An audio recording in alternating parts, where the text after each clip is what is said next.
Boa noite, a paz do Senhor Jesus Cristo para todos. Hoje, dia 11 de abril de 2020, aqui Pastor Eric Lopes falando com vocês, nesse segundo dia de reflexões sobre a Páscoa neste ano. Sábado, segundo dia, dia de luto. Jesus estava morto no sepulcro.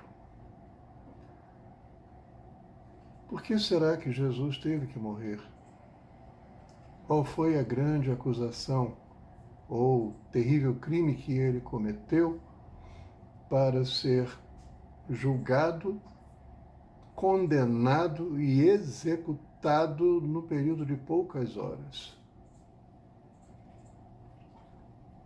Trata-se de um momento muito difícil para os discípulos, trata-se de um momento muito difícil para as mulheres que sempre acompanharam Jesus, auxiliavam no ministério de Jesus, e por que não dizer também em toda Jerusalém? Porque muitos viram e ouviram e souberam de todos os fatos de então. As autoridades romanas estavam satisfeitas porque haviam se livrado de um problema que não lhes concernia, mas ao mesmo tempo a execução de Jesus com a pena capital de crucificação ajudou-os a reafirmar o poderio do Império Romano ali naquele lugar. Então, no gesto simbólico de Pôncio Pilatos ao lavar as mãos, o Império Romano também fez a mesmíssima coisa. Para as autoridades eclesiásticas de então, os sacerdotes, os fariseus, os escribas e mesmo os saduceus, representou uma grande vitória, um grande alívio, pensando eles que o grande adversário da manutenção de seu status quo havia sido derrotado, havia sido eliminado. Vejam bem, Jesus, amando o mundo, amando as pessoas, fazendo tantos bens, tantos milagres, pregando o amor, levando o evangelho do reino, conseguiu conquistar a antipatia daqueles que, no meio do povo, eram os mais capazes de identificá-lo realmente como o Messias, como Cristo. De toda sorte, a cidade toda viveu esse drama. E no dia seguinte, provavelmente outro não era o comentário. Mas especificamente para os discípulos pairava a dúvida: o que vamos fazer agora? O que será de nós? As mulheres muito tristes.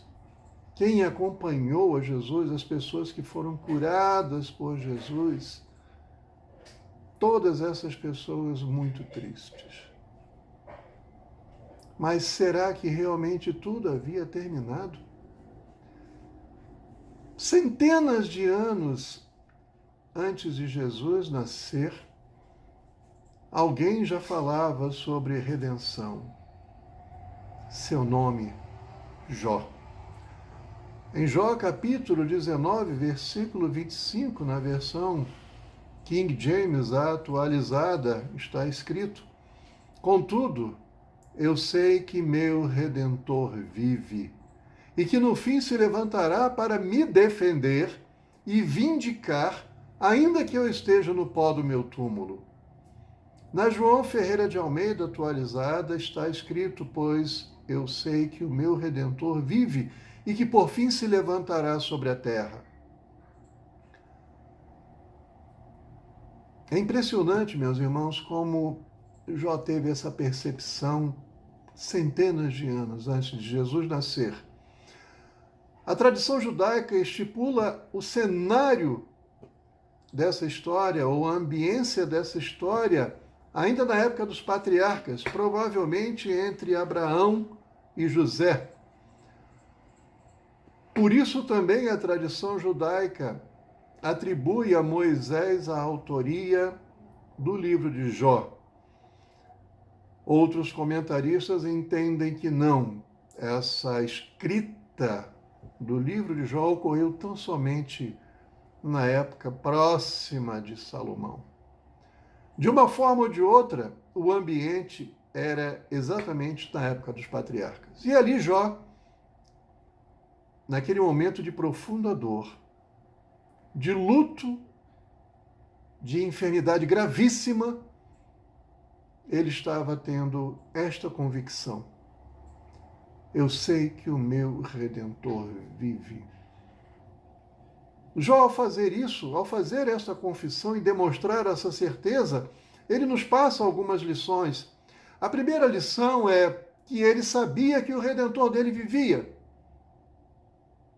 A segunda lição é que ele, no fim, iria se levantar, ou seja, na verdade, não haveria um período de tempo determinado para a atuação desse Redentor, e o tempo também não impediria esse Redentor de atuar para livrá-lo do túmulo. É impressionante ver, meus irmãos, como esse Redentor, além de não estar sujeito ao desgaste ou ao período temporal, ele também teria poder para fazer isso. Quando? Isso significa dizer que, seja lá qual fosse o estado que o corpo de Jó estivesse no túmulo, esse Redentor seria capaz de defendê-lo e de vindicá-lo para si próprio. Vindicar significa pedir, ou melhor dizendo, significa mesmo trazer para si de forma legal. Ele está exigindo de forma legal que aquilo, ou no caso, Jó, lhe pertence. Quem poderia fazer isso? Somente Jesus Cristo. Jesus Cristo, ele experimentou todas as vicissitudes da vida humana. Experimentou a dor, experimentou a tristeza, experimentou a alegria, experimentou a traição, chorou, se irou. E agora, dando uma demonstração cabal da sua humanidade, ele estava experimentando, nesse dia, nesse sábado, a solidão do túmulo. O seu corpo jazendo ali, num túmulo frio, escuro, representando efetivamente o final da vida humana. Porque ele era 100% homem, mas era também 100% Deus. Nesse momento, Jó nos ensina uma grande lição. Ele pôde afirmar com toda a certeza e com toda a convicção: eu sei que meu Redentor vive e que no fim se levantará para me defender. Seja qual for o fim, seja qual for a época, o período, o dia, pode ser o fim do mundo ou não, ou quando Jesus já vier buscar a sua igreja, de uma maneira ou de outra, ele estava seguro de que sua vida não terminaria ali, a sua história não terminaria ali. Apesar de toda a dor que ele estava sofrendo, a sua história não seria contada debalde. Sua vida não seria contada de maneira trágica apenas. Mas esse versículo se tornou um dos mais proeminentes de sua história. E é esse versículo que nos explica por que Jesus teve que fazer isso. Desde o Éden, Deus já sabia que o homem precisava de salvação. Ele não seria capaz de salvar-se a si próprio, porque ele não poderia mais demonstrar que ele era justo, porque afinal de contas tinha desobedecido a Deus. Então, alguém teve que fazer isso. Alguém sem culpa, sem erro e sem pecado. E isto coube a Jesus Cristo. Então coube a Deus, por meio de Jesus Cristo, no seu sacrifício, salvar a humanidade. É preciso que nós entendamos que Jesus Cristo fez isso por amor, abrindo com seu sangue o caminho de entrada para o reino de Deus. Mas esse caminho só poderá ser percorrido por aquele que, como Jó, também pode dizer: eu sei que o meu Redentor vive. E para ser o seu Redentor, para ser o nosso Redentor, é preciso que a pessoa se arrependa dos seus erros, se arrependa dos seus pecados. Ontem nós falamos, o homem precisa conhecer os seus limites.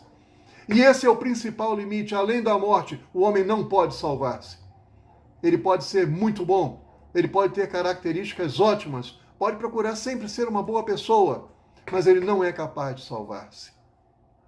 Só Jesus Cristo é quem pode fazer isso. Então, por pior que seja a dor, o momento, o luto, esse luto está terminando. Esse luto está acabando. Esse luto tem um fim. A dificuldade, a dor, a tristeza, a desilusão, tudo isso tem um fim. A enfermidade tem um fim. Jó disse: eu sei que o meu Redentor vive. Eu também sei que o meu Redentor vive. E você? Você sabe que o seu Redentor vive? Hoje, o túmulo ainda está preenchido.